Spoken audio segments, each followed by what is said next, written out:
Hi friends, ఇప్పుడు మనము కాచి చల్లార్చి ఫ్రిడ్జ్లో పెట్టుకున్న పాలతోని దానిపైన వచ్చిన మీగడ తీసి పక్కన పెట్టుకొని దాంతో మనం ఇప్పుడు నెయ్యి చేసుకుందాము. కమ్మటి నెయ్యి. దానికోసమని ఇలా నేను రోజు పాలపైన మీగడ సేకరించి పక్కకు పెట్టుకున్నా. ఇప్పుడు ఆ మీగడ అంతా ఒక గంజులో వేసి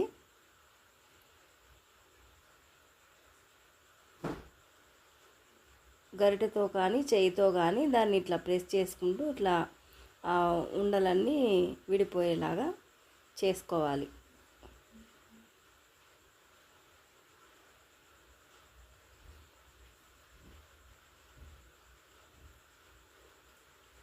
వెన్నను చక్కగా కదుపుతూ అట్లా మెదుపుతూ ఉంటే దాంట్లోంచి వాటర్ వస్తాయి.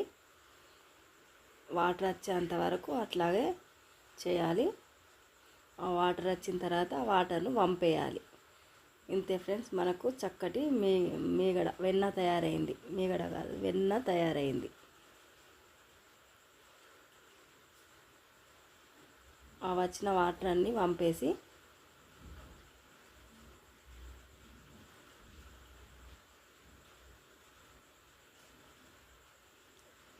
ఈ వెన్నలో చల్లటి నీళ్ళు పోసుకోవాలి. ఫ్రిడ్జ్లోకి వెళ్ళి తీసి పెట్టుకున్న చల్లటి నీళ్ళు పోసి ఆ వెన్న అంతా శుభ్రంగా కడుక్కోవాలి. మనం వాసన ఏది రాకుండా ఉంటుంది, ఫ్రెష్గా ఉంటుంది.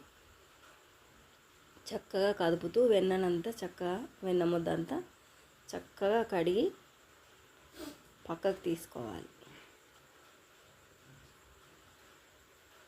ఫ్రెష్ వెన్న రెడీ మనకిప్పుడు.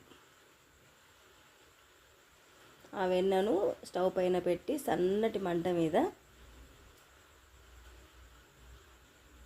కాగబెట్టాలి.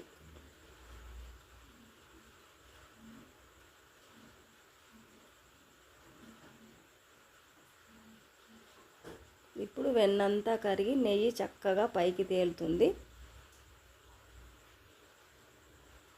మధ్యలో కదుపుతూ ఉంటే అడుగు పట్టకుండా ఉంటుంది. ఇంతే ఫ్రెండ్స్, మనకి ఇంకా నెయ్యి చక్కగా రెడీ అవుతుంది. చిటపటలాడడం తక్కువ అయ్యేంత వరకు ఇలాగే పొయ్యి పైనే ఉంచాలి. ఇట్లా నురుగచ్చి చిటపటలాడడం తక్కువైతే ఇక స్టవ్ కట్టేయాలి. లేకపోతే మళ్ళీ నెయ్యి మాడిపోతుంది, మాడు వాసన వస్తుంది.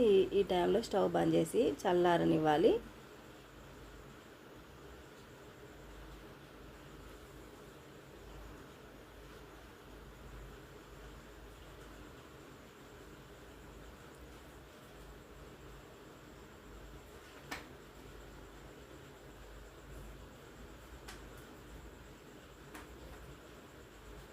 ఇంకా చల్లారిపోయింది. దీన్ని వడకట్టుకొని పక్కకు పెట్టుకుంటే సంవత్సరమైనా కానీ చెడిపోకుండా ఉంటుంది. కమ్మటి నెయ్యి మన ఇంట్లో మన చేతులతో మనం తయారు చేసుకున్న ఫ్రెష్ నెయ్యి రెడీ అండి. Thank you friends. మాను కేర్ ఆఫ్ సీను ఛానల్ని సబ్స్క్రైబ్ చేయండి, లైక్ చేయండి, షేర్ చేయండి. మరిన్ని వీడియోస్ కోసం వెయిట్ చేయండి. ఇంట్లోనే కమ్మని నెయ్యి తయారు.